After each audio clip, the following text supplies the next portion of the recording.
en 2027, notre parti Solutions démocratiques, né du mouvement citoyen Espoirique, présentera un candidat à l'élection présidentielle 2027. La particularité de cette candidature, c'est que ce sera quelque chose de totalement transpartisan, qui repose uniquement sur des mesures structurelles et qui permettra d'instaurer des mesures de démocratie directe au niveau local comme national, pour remettre vraiment nos communes françaises au cœur de l'organisation politique française, mais remettre aussi les citoyens au cœur des prises de décision, avec un président qui jouera le rôle d'arbitre et non plus comme aujourd'hui de gouvernant. C'est donc dans ce contexte qu'en ce moment, on rencontre des listes de candidats aux élections municipales de 2026 qui permettront d'élire les nouveaux maires et conseillers municipaux pour 6 ans dans toutes les villes et villages de France. Nous allons à leur rencontre pour leur demander de quelle façon, au cours de leur mandat, ils souhaitent que les citoyens puissent directement les solliciter et décider. Mais on leur demande surtout s'ils sont d'accord et s'engagent à parrainer notre candidat à l'élection présidentielle parce que nous aurons besoin de 500 parrainages. Nous en avions eu 36 en 2022. Voici tout de suite la première liste qui s'est prêtée au jeu, que nous remercions vraiment très chaleureusement. Il s'agit d'une liste qui est en train de se constituer dans une ville d'environ 6000 habitants en Normandie, dans le Calvados. Mahama Compaoré, actuellement, politiquement, je suis maire adjoint en charge des finances et de la dynamisation des activités économiques dans la majorité sortante. Pierrick Poisson, habitant de Blainville-sur-Orne, citoyen engagé. Et donc, je souhaite également faire partie de cette proposition municipale en vue des élections de 2026.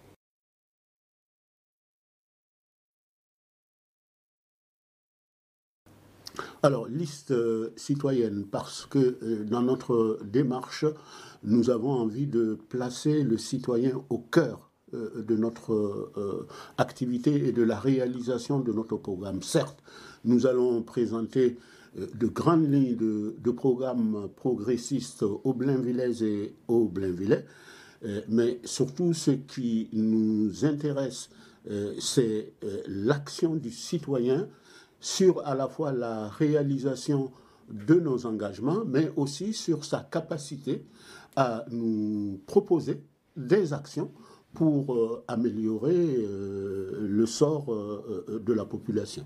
La politique actuelle, elle reste, puisque j'en fais partie, elle reste une politique tournée vers les Blainvillais, mais j'estime qu'on peut faire davantage, c'est-à-dire associer davantage les citoyens à la bonne marche de la politique communale.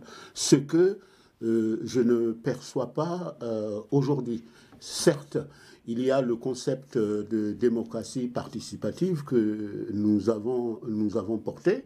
À travers cette démocratie participative, les Blainvillais et les Blainvillaises nous posent des questions, mais j'estime que ce n'est pas trop réactif et trop inclusif au sens où nous entendons.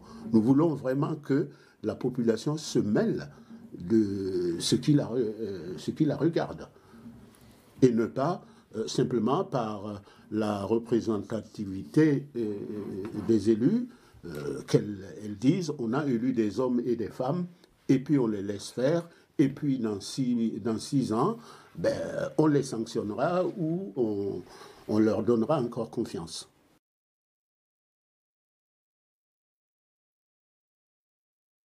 Dans cette démarche, pour que le citoyen puisse s'organiser et participer à la vie communale, à la vie municipale, il est important qu'il ait en main des outils institutionnels qui lui permettent directement, et pas uniquement lorsqu'on lui donne la parole, mais aussi qu'il prenne la parole afin d'intervenir dans la politique communale.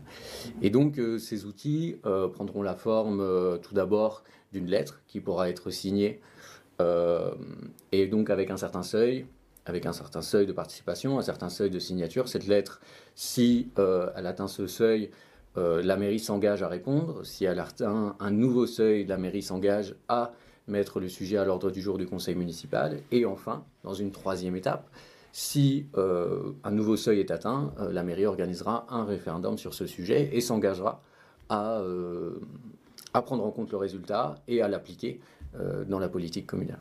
Dans l'écriture de notre charte à laquelle on va s'atteler très bientôt, nous mettrons en évidence les critères qui nous permettent de rester en lien avec la population. Et Pierrick a parlé de cette fameuse lettre qu'on peut aussi interpréter comme une pétition. Je pense que c'est tout à fait cohérent avec la loi. Et donc nous ne dérogerons pas certainement à la loi qui régit notre comportement avec le Code des collectivités territoriales, mais nous pouvons engager notre conseil, la majorité de notre conseil, dès lors que nous sommes interpellés sur une question à laquelle tient la population, nous nous engageons à traiter favorablement le problème et que la population, en fin de compte, soit juge.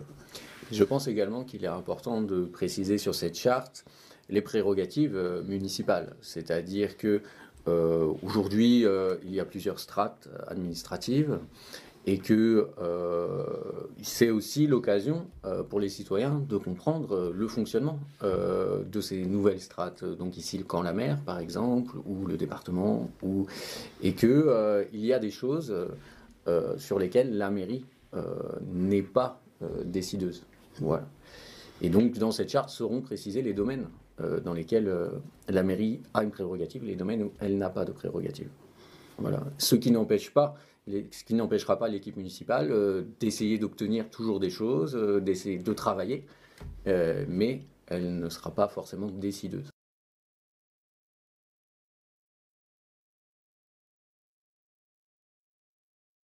Oui, bien sûr, nous serions prêts à parrainer ce candidat s'il,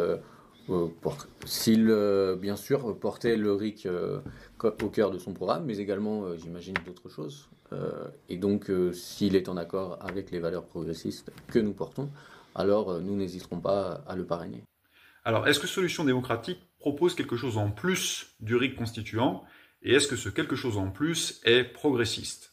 Alors oui, en plus du RIC constituant, Solutions démocratiques propose une légère modification du Code général des collectivités territoriales, laquelle a déjà été proposée au Sénat en 2022 et qui permettrait de mettre la commune au centre de l'organisation politique française. Alors concrètement, chaque commune pourrait par exemple expérimenter différents modèles de démocratie directe sans se voir imposer par le haut un cadre rigide et sans risquer d'être traîné en justice comme c'est déjà arrivé. Autre proposition clé de Solutions démocratiques, donner au président de la République son vrai rôle de président arbitre au-dessus des partis, conformément à l'esprit même de notre Constitution. On s'est habitué au programme présidentiel interminable.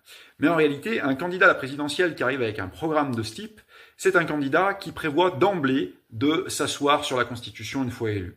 L'abstention massive, la défiance envers la classe politique, tout ceci indique qu'il est urgent d'être rassembleur. Et ce n'est pas possible d'être rassembleur avec un programme classique de droite ou de gauche, par définition. C'est pourquoi les propositions de Solutions démocratiques sont fondamentalement transpartisanes, pour les gens de droite comme de gauche. Ce référendum d'initiative citoyenne est aussi l'occasion pour les citoyens d'imposer les thèmes de débat. C'est-à-dire que aujourd'hui, dans la démocratie représentative, mais pas uniquement, on a tendance à vouloir faire discuter les gens autour de sujets qui leur sont imposés.